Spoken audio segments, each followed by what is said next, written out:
Bharat England మధ్య జరుగుతున్న మొదటి టెస్ట్ మ్యాచ్ అనేక మలుపులు తిరుగుతూ 5 వికెట్ల తేడాతో ఇంగ్లాండ్ విజయం సాధించింది. ఈ మ్యాచ్లో ఇంగ్లాండ్ విజయం సాధించడానికి ప్రధానమైన కారణం ఇంగ్లాండ్ ఓపెనర్ అయిన బెన్ డెకెట్ తన అద్భుతమైన ఆటతీరుతో ఇంగ్లాండ్కు విజయాన్ని దాదాపుగా కన్ఫర్మ్ చేశాడు.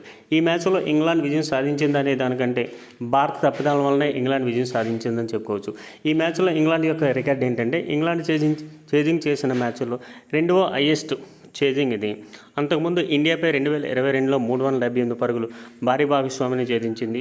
ఇప్పుడు 2025లో 371 పరుగులు భారీ భాగస్వామిని ఛేదించింది. ఇండియా మొదటి ఇన్నింగ్స్లో 471 పరుగులు చేసినప్పటికీ రెండవ ఇన్నింగ్స్లో కేవలం 364 పరుగులతో మాత్రమే ఇదైంది.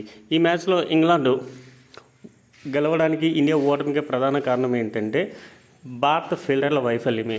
ఈ మ్యాచ్లో భారత ప్రధాన బ్యాటర్లు 5 సెంచరీలు చేసినప్పటికీ ఓటమి చెందడం ఇదే మొదటిసారి. భారత బ్యాటర్లు అయినటువంటి కేఎల్ రాహుల్, జైస్వాల్, పంత్, కెప్టెన్ సుమన్ గిల్ అత్యంత అద్భుతమైన బ్యాటింగ్తో సెంచరీలు చేసినప్పటికీ భారత్ను విజయ తీరాలకు గెలిపించలేకపోయారు. ఇంగ్లాండ్ ఈ విజయంలో ప్రధాన కారణం ఏంటంటే భారత్ తమ చేజేతులారా చేసిన తప్పిదాలు మాత్రమే.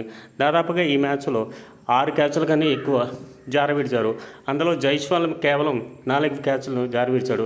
ఇంగ్లాండ్ ఓపెనర్ అయినటువంటి బెన్ డెకెట్ క్యాచ్ను జైస్వాల్ జారవేర్చడంతో అతను ఆ అవకాశాన్ని చాలా అద్భుతంగా ఉపయోగించుకుని దాదాపుగా 149 పరుగులు చేశాడు.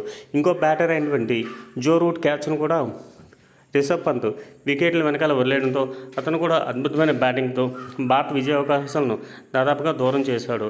ఈ మ్యాచ్లో మరొక విషయం ఏంటంటే ప్రసిద్ధి కృష్ణ దాదాపుగా ధారాళంగా పరుగులు సమర్పించినప్పటికీ అతనికే బౌలింగ్ ఇవ్వడం గిల్ యొక్క నైపుణ్యాలకు మరో కారణంగా చూపిస్తుంది.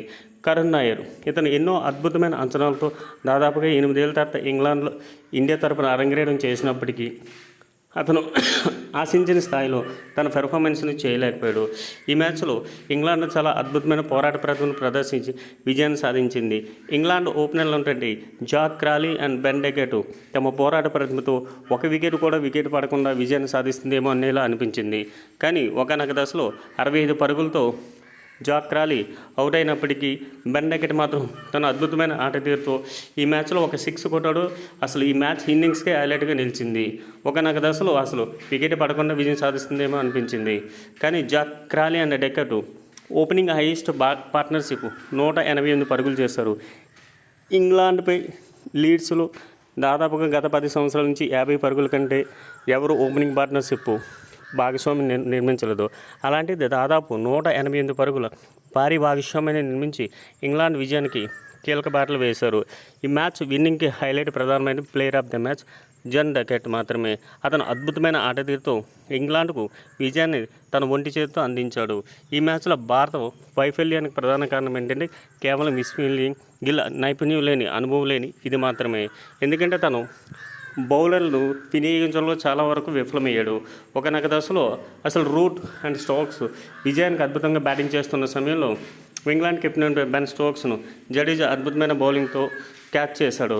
తర్వాత అయినటువంటి Joe Root and Ollie Pope's అద్భుతమైన బ్యాటింగ్తో భారత్కు వికెట్ దక్కకుండా ఇచ్చేశాడు. రెండో టెస్ట్లో భారత్ కొన్ని మార్పులు చేయాల్సి వస్తుంది. ఎందుకంటే ఇంగ్లాండ్ బ్యాట్స్మెన్లు స్పిన్నర్ను ఆడడంలో కాస్త ఇబ్బంది పడుతున్నారు. సో ఈ నేపథ్యంలో కుల్దీప్ యాదవ్ను టీంలోకి తీసుకునే అవకాశం ఉంది. మరో ఓపెనర్ అయినటువంటి ప్రసిద్ధ్ కృష్ణ, శార్దుల్ ఠాకూర్ల విషయంలో కూడా భారత్ మార్పులు చేసే అవకాశం ఉంది. ప్రసిద్ధ్ కృష్ణ స్థానంలో హర్షదీప్ సింగ్ని తీసుకునే అవకాశం ఉంది. అండ్ శార్దుల్ ఠాకూర్ను కూడా పక్కన పెట్టి మరో ఆల్రౌండర్ అయినటువంటి నితీష్ కుమార్ని తీసుకునే అవకాశం ఉంది. మొత్తానికి భారత్ రెండో మ్యాచ్లో అయినా తన వైఫల్యాన్ని నేర్చుకొని విజయం సాధించే